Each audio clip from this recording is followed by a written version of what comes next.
আসসালামু আলাইকুম। আমন্ত্রণ জানাচ্ছি আমার দেশ আজকের বিশ্বে। আপনাদের সঙ্গে আছে আমি হুমায়রা নাওচিন। দর্শক, শুরুতেই জানাবো সংবাদ শিরোনাম। আরব আমিরাতের হাবশান গ্যাস ক্ষেত্রে আগুন উৎপাদন বন্ধ। এক সেতু ধ্বংসের জবাবে ৮ সেতুর হিট লিস্ট প্রকাশ ইরানের। ইরানের সঙ্গে সমঝোতা, হরমুজ দিয়ে আগের চেয়ে বেশি জাহাজ চলছে। কুয়েতে ইরানের ব্যাপক হামলার সহায়তায় এগিয়ে আসছে যুক্তরাজ্য। যুক্তরাষ্ট্র ও ইসরায়েল অনুতপ্ত না হওয়া পর্যন্ত যুদ্ধ চালাবে ইরান। হরমুজ প্রণালীতে বাণিজ্যিক জাহাজের সুরক্ষা নিয়ে নিরাপত্তা পরিষদে আজ ভোট। দর্শক, শুনছিলেন সংবাদ শিরোনাম, এবার বিস্তারিত। সংযুক্ত আরব আমিরাতের অন্যতম প্রধান গ্যাস প্রক্রিয়াকরণ কেন্দ্র হাবশান গ্যাস কমপ্লেক্সে অগ্নিকাণ্ড ঘটেছে।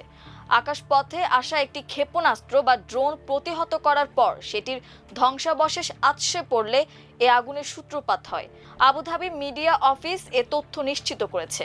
এক্সে দেওয়া একটি পোস্টে আবুধাবি মিডিয়া অফিস জানায়, পরিস্থিতি নিয়ন্ত্রণে আনতে গ্যাস ক্ষেত্রের সব ধরনের কার্যক্রম সাময়িকভাবে বন্ধ রাখা হয়েছে। কর্তৃপক্ষ এই অগ্নিকাণ্ড মোকাবিলায় কাজ করছে, তবে এ ঘটনায় এখন পর্যন্ত কোনো হতাহতের খবর পাওয়া যায়নি।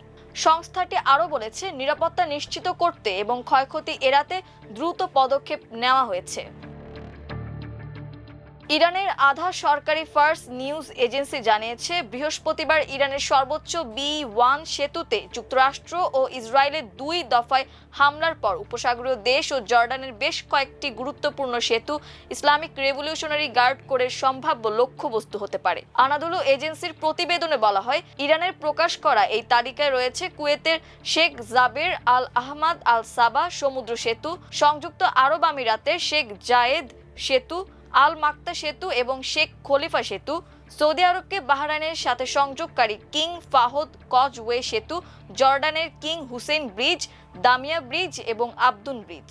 প্রতিবেদনে বলা হয়, বৃহস্পতিবার মার্কিন ইসরায়েলি হামলায় মধ্যপ্রাচ্যের সবচেয়ে উঁচু সেতু হিসেবে পরিচিত একটি সেতু আংশিকভাবে ধ্বংস হয়ে গেছে। প্রেসিডেন্ট ডোনাল্ড ট্রাম্প ইরানকে বোমা মেরে প্রস্তর যুগে পাঠিয়ে দেওয়ার হুঁশিয়ারির পর এই হামলা চালানো হয়। 136 মিটার উঁচু B1 সেতুটির নির্মাণ কাজ এখনো চলছে। এটি তেহরানকে পশ্চিমাঞ্চলীয় শহর কারাজের সাথে সংযুক্ত করেছে। ইরানের ফার্স সংবাদ সংস্থার দেওয়া তথ্য অনুযায়ী B1 সেতুটি যে প্রদেশে অবস্থিত সেই আল বোরজ প্রদেশের ডেপুটি গভর্নর ঘোদরাতুল্লাহ সাইফ বলেছেন, হামলায় 8 জন নিহত এবং আরও 95 জন আহত হয়েছেন। মার্কিন প্রেসিডেন্ট ডোনাল্ড ট্রাম্প সামাজিক যোগাযোগ মাধ্যমে একটি ভিডিও পোস্ট করে লিখেছেন, ইরানের সবচেয়ে বড় সেতুটি হামলায় ধ্বংস হয়ে গেছে। তিনি বলেছেন, বেশি দেরি হওয়ার আগে ইরানের উচিত যুক্তরাষ্ট্রের সঙ্গে চুক্তি করতে রাজি হওয়া।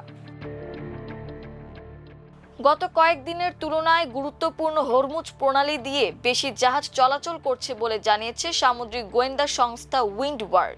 আজ শুক্রবার সংস্থাটি বলেছে, গত বুধবার হরমুজ দিয়ে 16টি জাহাজ যায়।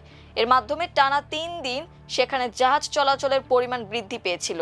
আর সব জাহাজই ইরানের সঙ্গে সমঝোতা করে চলেছে বলে উল্লেখ করেছে উইন্ডওয়ার্ড।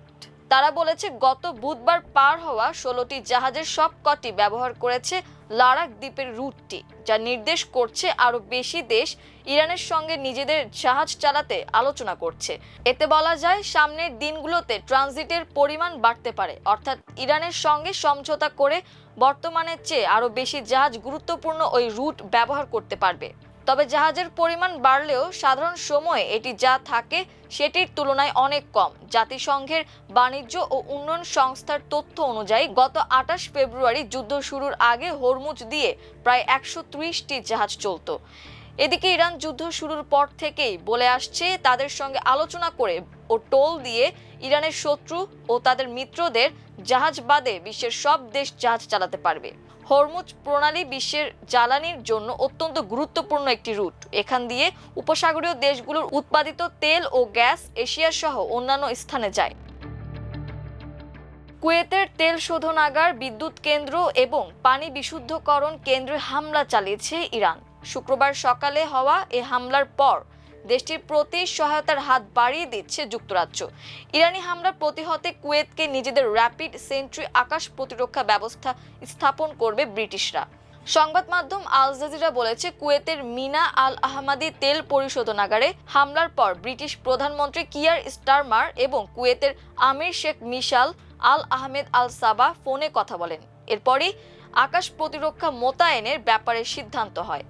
যুক্তরাজ্যের প্রধানমন্ত্রীর মুখপাত্র বলেছেন, কুয়েতের তেল পরিশোধনাগারে হামলার নিন্দা জানিয়ে প্রধানমন্ত্রী তার টেলিফোন আলাপ শুরু করেন। তিনি কুয়েতের নেতাকে আশ্বস্ত করেন, যুক্তরাজ্য মধ্যপ্রাচ্যে কুয়েত এবং মিত্রদের পাশে রয়েছে।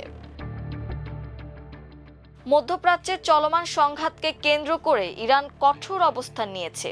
দেশটির সশস্ত্র বাহিনীর শীর্ষ মুখপাত্র ব্রিগেডিয়ার জেনারেল আবুল ফজল শেকারচি বলেছেন, যুক্তরাষ্ট্র ও ইসরায়েল তাদের হামলার জন্য অনুতপ্ত না হওয়া পর্যন্ত তেহরান যুদ্ধ চালিয়ে যাবে। শুক্রবার দেওয়া এক বক্তব্যে তিনি জানান, ইরানের কৌশল শুধু পাল্টা হামলায় সীমাবদ্ধ নয়, তাদের লক্ষ্য আগ্রাসী পক্ষকে এমনভাবে শাস্তি দেওয়া যাতে ভবিষ্যতে তারা পুনরায় হামলার সাহস না করে। যুদ্ধবিরতির পরে পুনরায় হামলা চালানোর পরিস্থিতি তারা চাইছে না, বরং স্থায়ীভাবে হুমকি নির্মূল করাই প্রধান লক্ষ্য। যুক্তরাষ্ট্র ও ইসরায়েলের যৌথ হামলার পর থেকেই ইরান নিয়মিত ক্ষেপণাস্ত্র ও ড্রোন হামলা চালাচ্ছে, যেগুলো ইসরায়েল নিয়ন্ত্রিত এলাকা এবং মার্কিন ঘাঁটিকে লক্ষ্য করছে। ইরান আরও জানিয়েছে, তারা কৌশলগতভাবে গুরুত্বপূর্ণ হরমুজ প্রণালীর নিয়ন্ত্রণ শক্তিশালী করেছে। এই জলপথ দিয়ে বিশ্বের বড় অংশের তেল ও গ্যাস পরিবহন হয়, যা যুক্তরাষ্ট্র ও তার মিত্রদের জন্য প্রায় বন্ধ হয়ে গেছে। শেকারচি দাবি করেছেন, যুক্তরাষ্ট্র এই জলপথ খুলতে মিত্র দেশগুলোর সাহায্য চাইলেও অনেক দেশ এতে সরাসরি অংশ নিতে আগ্রহ দেখায়নি। তিনি আরও অভিযোগ করেছেন, মার্কিন প্রেসিডেন্ট ডোনাল্ড ট্রাম্প বিভিন্ন অঞ্চলে উত্তেজনা বাড়াচ্ছেন এবং সম্ভাব্য স্থল অভিযান হুমকি দিচ্ছেন। এর জবাবে ইরান যে কোনো কঠোর প্রতিক্রিয়া দেখাতে প্রস্তুত। হরমুজ প্রণালী ও আশপাশের এলাকায় চলাচলকারী বাণিজ্যিক জাহাজের নিরাপত্তা জোরদার করতে শুক্রবার জাতিসংঘ নিরাপত্তা পরিষদে একটি প্রস্তাবের ওপর ভোট অনুষ্ঠিত হতে যাচ্ছে। কূটনৈতিক সূত্রের বরাতে এ তথ্য জানা গেছে। কূটনীতিকদের তথ্য অনুযায়ী পরিষদের বর্তমান সভাপতিত্বকারী দেশ ইতোমধ্যে একটি খসড়া প্রস্তাব চূড়ান্ত করেছে। বার্তা সংস্থা রয়টার্স বলছে, ওই খসড়ায় বাণিজ্যিক জাহাজ সুরক্ষায় প্রয়োজনীয় সব ধরনের প্রতিরক্ষামূলক ব্যবস্থা নেওয়ার অনুমোদনের কথা উল্লেখ রয়েছে। নিরাপত্তা পরিষদে বাহরাইনের পররাষ্ট্রমন্ত্রী আব্দুল লতিফ বিন রশিদ আল জায়ানি বলেন, আজ এ খসড়া প্রস্তাবের ওপর ভোট হবে। আমরা আশা করছি পরিষদ প্রস্তাবটির পক্ষে একমত হবে। এ প্রস্তাব পাশের ক্ষেত্রে অন্য উপসাগরীয় আরব দেশগুলো ও যুক্তরাষ্ট্র সমর্থন দিচ্ছে। তবে রাশিয়া ও চীনের আপত্তি কাটাতে আগের খসড়া থেকে সরাসরি সামরিক ব্যবস্থার বিষয়টি বাদ দেওয়া হয়েছে। রয়টার্সের দেখা খসড়া অনুযায়ী এ প্রতিরক্ষামূলক ব্যবস্থাগুলো কমপক্ষে 6 মাসের জন্য অনুমোদিত হবে। পরে পরিষদ ভিন্ন কোনো সিদ্ধান্ত না নেওয়া পর্যন্ত এ ব্যবস্থা কার্যকর থাকবে। দর্শক, এই ছিল আমার দেশ আজকের বিশ্বে। এতক্ষণ আমাদের সঙ্গে থাকার জন্য অসংখ্য ধন্যবাদ। আল্লাহ হাফেজ।